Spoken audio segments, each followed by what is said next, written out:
Hey guys, this past week, 3 nights in a row, I watched the 3 most recent Planet of the Apes movies. Rise of the Planet of the Apes from 2011, Dawn of the Planet of the Apes from 2014, and War for the Planet of the Apes from 2017.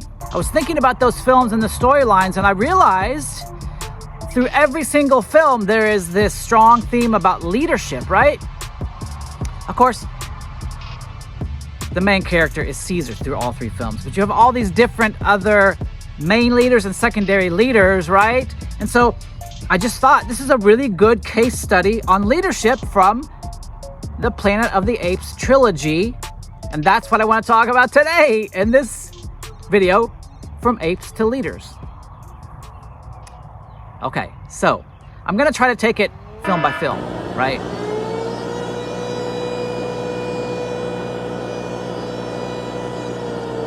By film, right? But I'm also going to try to kind of play with all 3 films, because Caesar, you see Caesar's development through all 3 films from beginning to end, right? Obviously, he's born in the first film. He lives this fairly idyllic suburban life that's, he kind of has everything he needs. He's sheltered from the world, right? And then there's this cataclysmic thing that happens to him, right? In a sense, he's thrust into this other world, which is actually his natural world, but it's not natural to him. And then he has to battle with the reality of a different side of himself, right? Which is reflected in all these other apes that aren't like him. But it's interesting because you see this dichotomy playing out between him and the apes that he's thrust into or in with, and then the environment of the business world that his father figure, Will Rodman, is in, with the CEO of the company of this. It's this drug tech big farm company. The CEO is Stephen Jacobs, right? So you see like these 2 environments with these 2 social structures playing out, and you see this battle for who's in charge and who's in control and who's leading and how they're going to lead. And so there's all these different dynamics of leadership. So let's talk about Will Rodman, who's played by James Franco, and Stephen Jacobs, who's played by David I don't know. I can't pronounce it. David O. He's the CEO drug tech or drug. Yeah, he's the drug pharmaceutical CEO. Okay. So you have these 2 guys, right? James Franco really has a conscience. He's a leader of this lab. He's developing this drug. He has a passion to bring healing to the specific area of disease, specifically Alzheimer's, right? He's trying to create this drug that can help because his father's dying of Alzheimer's. But he really wants to do the right thing. He's a loving person. And of course, in the beginning of the film, the CEO orders all the apes to be killed, including Caesar's mother. But Will Rodman rescues Caesar, the baby, right? So in the beginning, you have this act of love that is actually in defiance of the business environment that he's in, right? So he already does the right thing. So he already establishes himself as this person who's willing to break the rules to do what is right. And you also see Stephen Jacobs, the CEO, actually not really caring about people. He cares about the bottom line. And he's all for Will and what he's doing as long as he knows it's going to bring big money. And then, of course, in the middle of the film, he gives up on what Will is doing because it fails, right? And he's like, we're not going to even do it anymore. And Will presses and presses because he feels like it can help people. And Stephen gives up because it doesn't matter if it can help people. It matters that it's not going to make money, and everybody's already given up on it, and it's already had this bad trial run. All these apes supposedly had these negative effects, which that isn't even true, right? It was the mother attacked someone, the mother ape, Caesar's mother attacked someone because she was protecting her child, and nobody understood that except one of the other lab techs did, right? But Stephen just makes a snap judgment to kill them all because it's not good for business. But at the end, Stephen sees that this drug that Will continues to try to work out could make a lot of money, and then he's back in on Will's side to develop it, right? But his motives as a leader are terrible. They're about money and what's going to benefit his company and make his shareholders rich, right? Will is wanting to do something good to help people. He raises Caesar in this environment, this good environment. Then Caesar experiences this dramatic breach in his life where he's thrust from this idyllic home, loving, kind, these two people that take care of him, three people really, including Will's father, who has dementia, right? These three people, and then he's thrust into this environment where it's like dog eat dog, right? This ape environment where it's like whoever's the toughest, whoever's the alpha, whoever can beat the crap out of everybody else is in charge.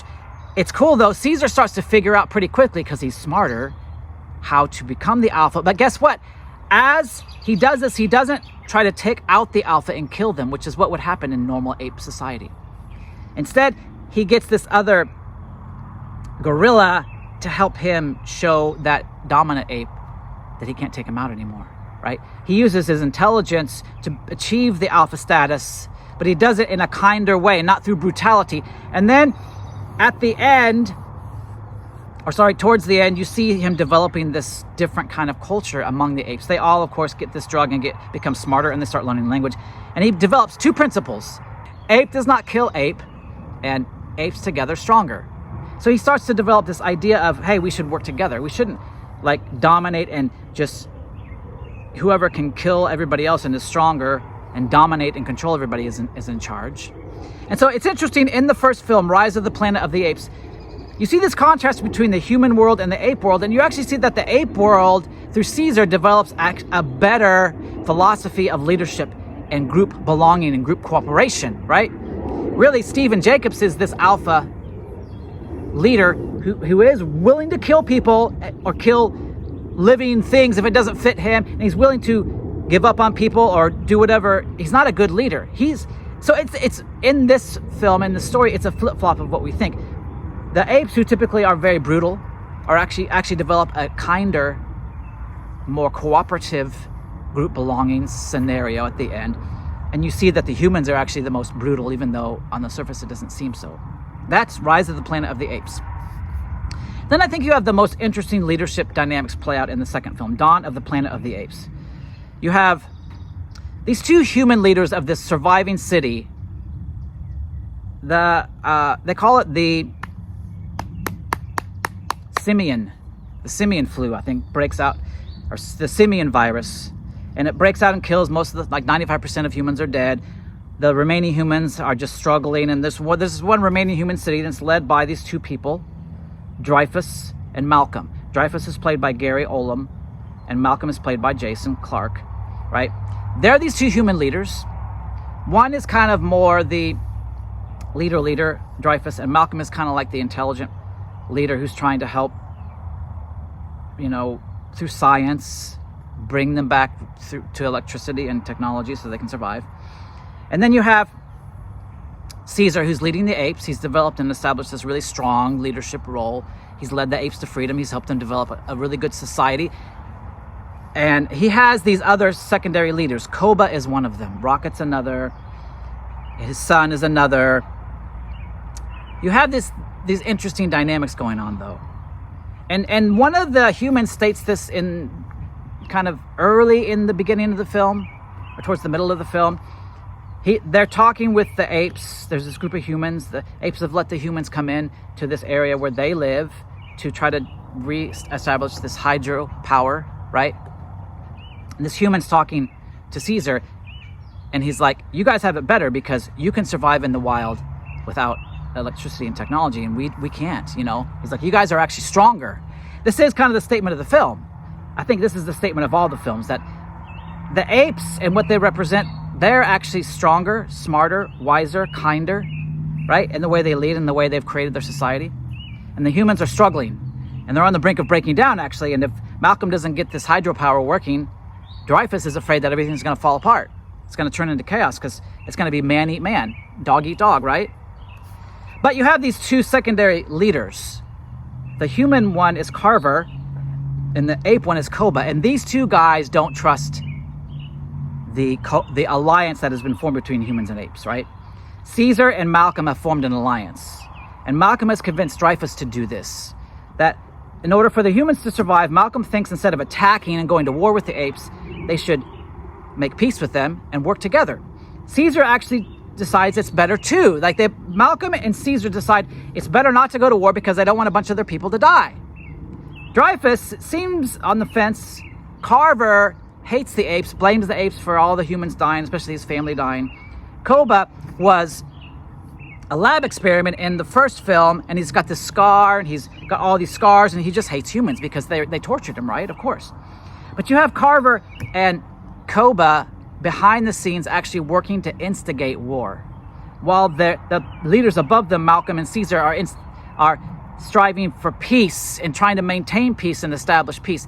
But it's a tentative peace, and so they're getting to know each other. There's a trust, but it's not a solid trust. And you have Carver and Koba actually at different points betraying that trust and ultimately leading to a war between the humans and the apes, which Caesar and Malcolm were trying to avoid. And then when war breaks out, Dreyfus, who behind the scenes is preparing for war just in case, the apes attack. Koba actually shoots Caesar. Koba's an ape under Caesar. Koba shoots Caesar, makes it look like it's the humans so he can lead the apes to war. Dreyfus has been stockpiling weapons so that he can defend the humans if the apes attack. Well, that actually incites Koba. Koba sees that Dreyfus is amassing all these weapons and practicing with all these weapons, and it makes him suspicious, which leads him to shoot Caesar because he doesn't trust the humans. He takes Caesar out, leads the apes to war. Dreyfus is ready. There's this all-out battle. The apes take over the humans. But then you see Malcolm and Caesar come back in because Caesar isn't actually dead. This has got spoiler alerts, by the way, guys. Spoiler alerts! Caesar actually isn't dead. Malcolm finds him, nurses him back to health. Caesar comes back to the apes, fights Koba, kills him. Then at the end, you have the scene between Malcolm and Caesar. Okay? Caesar has regained control of the apes. He's taking them back to the forest. He's letting the humans go. He's doing the right thing. And it seems like things are going to be okay, right? Then Malcolm comes to warn Caesar. There's a human army of soldiers coming that Dreyfus had called. And Malcolm wants to warn Caesar that this is coming in. He needs to get away. He's still trying to help Caesar, right? They're talking. Caesar says to Malcolm, "Ape started war and human will not forgive." And then Malcolm says, "I thought we had a chance." And Caesar says, "I did too." Caesar at every turn is the wise leader. He wants peace. He doesn't want to harm his people. He doesn't want to harm humans. He wants to try to live in peace. But he's got these elements that he's fighting against, both human and ape, right? But still, in the end, through everything, Caesar maintains this wise stature of a leader who doesn't want violence.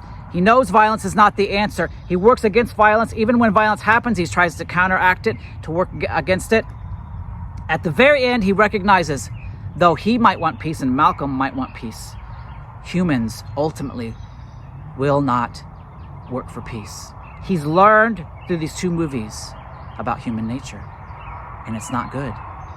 And there can be no peace. Because his subordinate, Koba, started war, right? And he's saying, the humans are not going to forgive. They're not going to understand what happened, and they're not going to understand that I came and took out Koba and he wasn't supposed to do it, and I was the true leader, right? Interesting. Then you have War for the Planet of the Apes, 2017.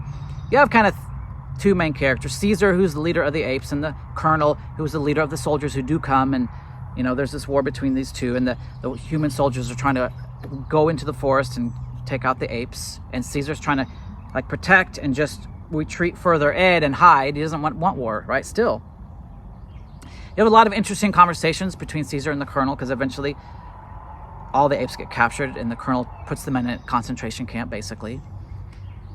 But then the Colonel is so diabolical, he's killing his own soldiers because they're getting infected with this virus he's afraid of, and he doesn't really understand it, doesn't bother to understand it. So there's another human element of soldiers that come to take out the Colonel, right? But you have this interesting choice with Caesar.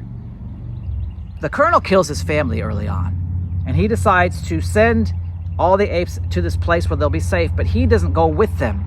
he decides to go and seek vengeance personally with the colonel. And so his journey through most of the film is trying to get to the colonel, to kill the colonel. When he gets there, he realizes the colonel had managed to get all the apes that he sent to find safety. He gets them, puts them in the concentration camps. Really, the first thing you see is that because Caesar pursued personal vengeance, that he wasn't with the apes when the colonel came and wasn't able to protect and lead them to safety then and give them direction and leadership in that moment. And so they end up captured. He ends up captured. At the end, he decides to not take vengeance, let it go, and he does end up leading the apes to safety.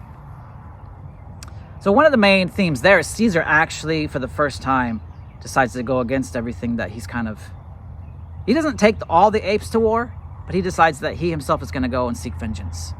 Right? It's kind of a little bit of a turning for him. He goes into a little bit of a dark season, right? Because his wife and his kids were killed. So it's like kind of understandable, but it's also like Caesar's been wrestling with this idea of vengeance. Ultimately, he comes out of it. But the colonel, at the same time, he won't let go of vengeance, right? He's just going to kill anybody in his way. He's ruthless and he's brutal, and he justifies all over the place everything he's doing, and he has to be stone cold and hard-hearted, and he has to be merciless. He has to kill people if they are in danger of infecting the humans, and he sees it that way, right? I think it's very interesting, guys. All these kinds of leaders we see displayed, and even Caesar, at different points in different films as a different leader. But through all of them, you really see Caesar as the ultimate example of a good leader. Even though he struggles, even though he falters, time and time again, he does what is right. He doesn't just do what is right for the apes. He tries to do what's right for everybody. I think about leadership. I've had a lot of different leaders in a lot of different scenarios and settings, at work, at church, right? Lots of different places and all kinds of situations, right? Time and time again, guys, it does come down to who is self-serving and self-seeking and who is selfless and cares more about others than themselves. Caesar really displays someone who is a good leader, and people trust him because they see that it's not just about him wanting power and wanting everybody to do what he says and wanting to be in control and wanting to be the strongest person and exact his leadership strength through force, brute force, and brutality. Caesar is good because he cares about people. He cares about apes. He cares about life. He cares about everyone, right? It's not about himself. I think in today's world, I just don't see a lot of good examples of good leaders who are truly selfless, who truly want to do what is good for others and serve others. Jesus was that kind of leader, guys. He put others above himself. He served others. He was the most powerful, but he understood if you're the most powerful, you should be the most giving, loving, serving. Time and time again in churches, guys, and work environments, I've seen all different variations of this, but ultimately, in the end, everybody can default to being self-serving at times. That's what we got to work against as leaders. God does not ask us to serve him, to do what he wants or force us. He serves us. He loves us. He gives to us. He calls us into relationship. Out of kindness, he leads us out of love, into goodness and what is good for us. Jesus was the same way. So that's just something to think about. What kind of leaders are you under? Are they really selfless, or are they self-serving? Are they really doing what's good for you, or are they making it look like they're doing what's good for you because it's really what's good for them? A lot of people, guys, can trick you. A lot of people can seem like they are doing what's good for you, but their ulterior motive is really serving themselves. Something to think about. That is my case study on leadership from the Planet of the Apes trilogy. From leaders to apes, and from apes to leaders. Something to think about. All right, love you guys. Bye.